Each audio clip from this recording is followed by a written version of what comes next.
जनाब मुहम्मद रसूलुल्लाह सल्लल्लाहु अलैहि वसल्लम मक्का के सरजमीन पर तशरीफ़ लाए। तो मेरे भाइयों, यकीन जानिए कि वो लोग जो पहले थे, यानी अल्लाह के रसूल सल्लल्लाहु अलैहि वसल्लम के आने से पहले, वो अपनी बेटियों को जिंदा दरगोर कर दिया करते थे, जो अपनी बेटियों को गाड़ दिया करते थे, अपने बेटियों को मार डाला करते थे, अपनी बेटियों को दफन कर दिया करते थे। आज तुम बेटी बचाओ बेटी पढ़ाओ का नारा लगाते हो। वो सर्वोच्च पद पर विराजमान मोदी जी, तुम तो रड़वे हो, तुम्हारी कोई औलाद नहीं है, तुम्हारी न बीबी है न बच्चे हैं, तुम तो कुछ नहीं हो, रड़वे हो, तुम्हारी तो औलाद ही नहीं है, तो औलाद की मोहब्बत कहाँ से आएगी? मौलवी रफ़ीक से पूछो, जिनके औलाद है उनसे पूछो कि औलाद की मोहब्बत क्या होती है। मेरे भाइयों, आज तुम प्लेटफॉर्मों पर, शॉपिंग मॉल पर, गाड़ियों पर, तमाम जगहों पर तुमने लिख रखा है बेटी बचाओ बेटी पढ़ाओ का, बेटी बचाओ बेटी पढ़ाओ का। लेकिन आज इंटरनेट का ज़माना है, गूगल का ज़माना है, क्रोम का ज़माना है। रिसर्च करो मेरे भाइयों, आज रिसर्च किया जाता है तो हर तीन मिनट पर एक लड़कियों के साथ रेप किया जाता है, हर एक बेटियों की इज्जत से खेला जाता है, हर एक बेटियों की इज्जत को तार तार किया जाता है। मेरे भाइयों, आज तुम्हारा नारा कहाँ चला गया है? मोदी जी आओ, हमसे रेफरेंस ले लो, हमसे हवाले ले लो, हम हवाला देने के लिए तैयार। मेरे भाइयों, तुम ये कह रहे हो कि बेटी बचाओ बेटी पढ़ाओ का, लेकिन तुम्हारी रिसर्च के मुताबिक, तुम्हारी इंटरनेट के मुताबिक अगर मैं रिसर्च करता हूँ तो हर तीन मिनट पर लड़कियों के साथ रेप किया जाता है, लड़कियों की इज्जत से खेला जाता है, लड़कियों की इज्जतों को तार तार किया जा रहा है। आज तुम इस्लाम को मिटाने के दर पे हो, आज तुम्हारे कार्यकर्ता, तुम्हारे चेले और चमचे इस्लाम को मिटाने के दर पर है। मेरे भाइयों, आओ मैं बताता हूँ जनाब मुहम्मद रसूलुल्लाह सल्लल्लाहु अलैहि वसल्लम की तालीमात, अल्लाह के प्यारे हबीब की तालीमात बताता हूँ कि अल्लाह के रसूल ने बेटियों को कैसे बचाया। बेटियों के साथ जो अत्याचार हुआ करता था, जो घिनौनी माहौल बेटियों के साथ थी, बेटियों के साथ वो घिनौनी खेल खेला जाता था, अल्लाह के रसूल सल्लल्लाहु अलैहि वसल्लम ने किस तरीके से मिटाया है। जब अल्लाह के प्यारे हबीब मक्का की सरजमीन पर तशरीफ़ लाए तो अल्लाह के रसूल सल्लल्लाहु अलैहि वसल्लम के आने से पहले लोग बेटियों को जिंदा दरगोर कर दिया करते थे, बेटियों को मार डाला करते थे, बेटियों को दफन कर दिया करते थे। अल्लाह के प्यारे हबीब जनाब मुहम्मद रसूलुल्लाह सल्लल्लाहु अलैहि वसल्लम ने फरमाया, आए लोगों, अपनी बेटियों को जिंदा दरगोर क्यों कर रहे हो? आए लोगों, इस बेटियों को जिंदा जमीन के अंदर दफन क्यों करते हो? आए मेरे भाई, ये तुम्हारी बेटी क्या गलती कर बैठी है? क्या बिगाड़ दिया तुम्हारी इन बेटियों को जिंदा दरगोर कर रहे हो?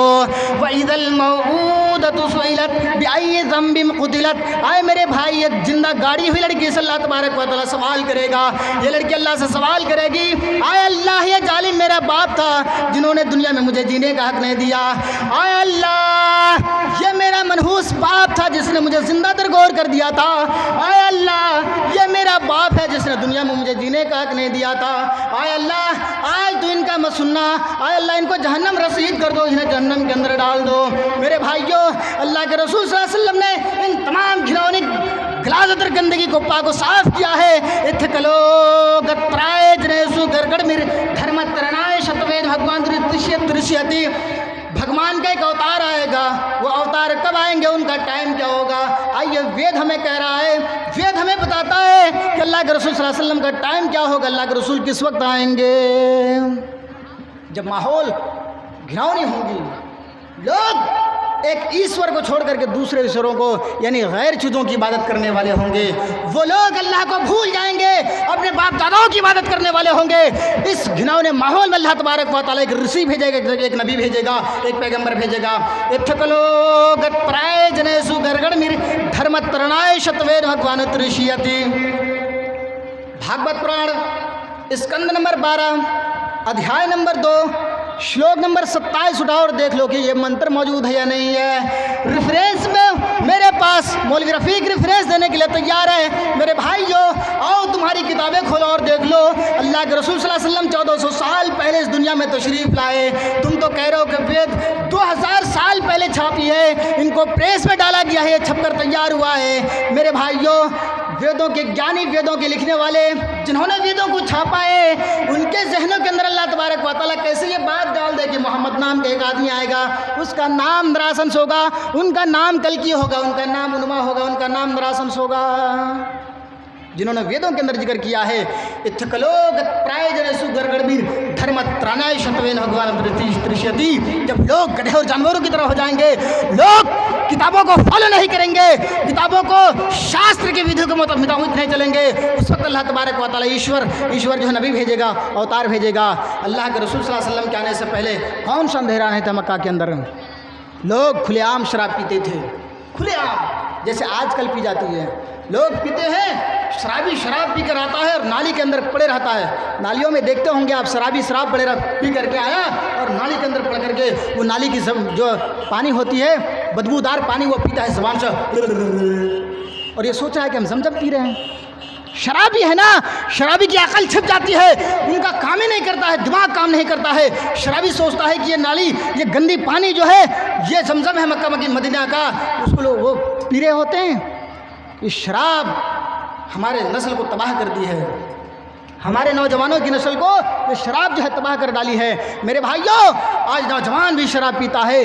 अगर सबसे ज़्यादा शराब के अड्डों में देखा जाता है तो हमारा मुस्लिम नौजवान देखा जाता है। मेरे भाइयों, ये लोग नज़र आते हैं। मेरे भाइयों, ये शराब आपको कहाँ तक पहुँचाता है। आइए मैं बताता हूँ अल्लाह के रसूल सल्लल्लाहु अलैहि वसल्लम के ज़माने का वाक़या। शराब हलाल थी, हराम नहीं हुई थी। लोग शौक़ से पीते थे। पानी की जगह पर दस्तरखान पर शराब हुआ करता था। एक सहाबी शराब पी कर के आया, शराब के नशे में इतना धुत था कि वो डिसाइड नहीं कर पाया कि ये मेरी बेटी है या मेरी बीबी है, और बजाय बीबी को बेटी को पकड़ बैठा। जिसको देखना मुस्नद अहमद के हवाले देख सकता है। কোনো ভাই বোনদের যদি দরকার থাকে কাঁচা গোস ঘুষের গোস বেচা আছে 220 টাকা কিলো দেবে, চাই এলাকাবাসী হোক কিংবা কোনো গ্রামের হোক, যদি আপনারা চাইলে ইচ্ছুক থাকেন কিনে নেবেন তো আপনারা নিতে পারেন। तो मेरे भाइयों, मैं कह ही रहा था कि शराब उस वक्त हलाल थी, हराम नहीं हुई थी। अल्लाह के रसूल के ज़माने में अल्लाह के रसूल मौजूद, लेकिन शराब अभी भी हलाल है, हराम नहीं हुई है। मुस्नद अहमद के अंदर यह वाक़या मनकूल है। वो सहाबी शराब पी कर के आया, शराब के नशे में अपनी बीवी और बेटी में फ़र्क नहीं कर पाया, अपनी बेटी को पकड़ बैठा। बीवी देख रही है कि मेरा शौहर शराब के नशे में अपनी बेटी को पकड़ बैठा, जल्दी से दौड़ती हुई गई और अपनी बेटी से शौहर से बेटी को छुड़ाया और फिर अपने शौहर को एक कमरे के अंदर बंद कर दिया, बाहर से छिटकली मार दी। जब सुबह पी ली शराब, जब शाम को उसका शौहर का नशा उतरा, उनका शौहर घर दरवाज़ा खटखटाया, बीवी दरवाज़ा खोलती है। अब वो शराबी अपने पैर से जूता निकाला और अपनी बीवी को पीटना शुरू कर दिया। जब पूरी तरीके से पीट लिया तो बीवी कहती है, आए मेरे शौहर, क्या अभी भी आपको मारना है? क्या आप मार चुके हैं? क्या मुझे अभी भी मारनी है? वो शौहर कहता है कि मेरी बीवी, हमें तो तुझे जितना मारना था मैं मार लिया, लेकिन एक बात बताओ, तुमने मुझे कमरे में क्यों बंद कर दिया था? कहती है, मेरे शौहर, आपने शराब पी ली थी। कहो तो मैं रोज़ पीता हूँ, ये तो हमारा मामूल है, मैं तो ये रोज़ पीता हूँ। आई मेरी बीबी, शराब तो मैं रोज़ाना पी कर आता हूँ, लेकिन तुम ये बताओ कि तुमने मुझे कमरे में क्यों बंद कर दिया? वो कहने लगी, मेरे शौहर आप आज बहुत ज़्यादा शराब पी कर के आए थे। कहा, तो वो क्या हो गया? वो पैसे के हिसाब से होता है, मेरा पैसा कभी कम होता है तो मैं कम पीता हूँ, कभी ज़्यादा पैसा होता है, जब हमारे पास पैसों का अंबार होता है तो मैं ज़्यादा पी कर आता हूँ, अपने दोस्तों को पिलाता हूँ। मेरे भाइयों, उसकी बीबी कहती है, आए मेरे शौहर, आज आप बहुत ज़्यादा शराब पी कर के आए थे, और बेटी और बीबी में फ़र्क करने के बजाय अपनी बेटी का हाथ पकड़ लिया और कमरे के अंदर ले जा रहे थे। आए मेरे शौहर, अगर मैं वक्त पर नहीं पहुँचती तो बेटी की इज्जत तार तार हो जाती, बेटियों की इज्जत से आप खेल लेते, बेटी की इज्जत तार तार हो जाती।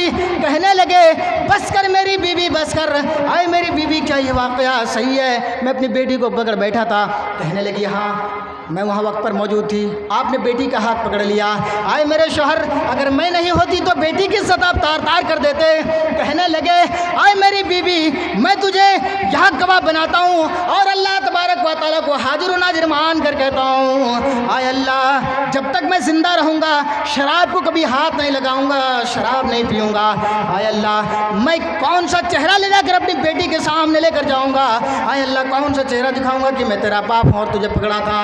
मेरे भाइयों, ये लोग शराबों का खमियाजा देखने के बाद लोग शराब को छोड़ दिया करते थे। आज हमारे नौजवान पार्टी शराब का खमियाजा देखने के बाद, शराब के नुकसान देखने के बाद फिर भी नहीं छोड़ पाते हैं। क्या इंटरेस्ट है, क्या आपको मज़ा मिलता है? मेरे भाइयों, शराबखोरी जिस घर के अंदर होगी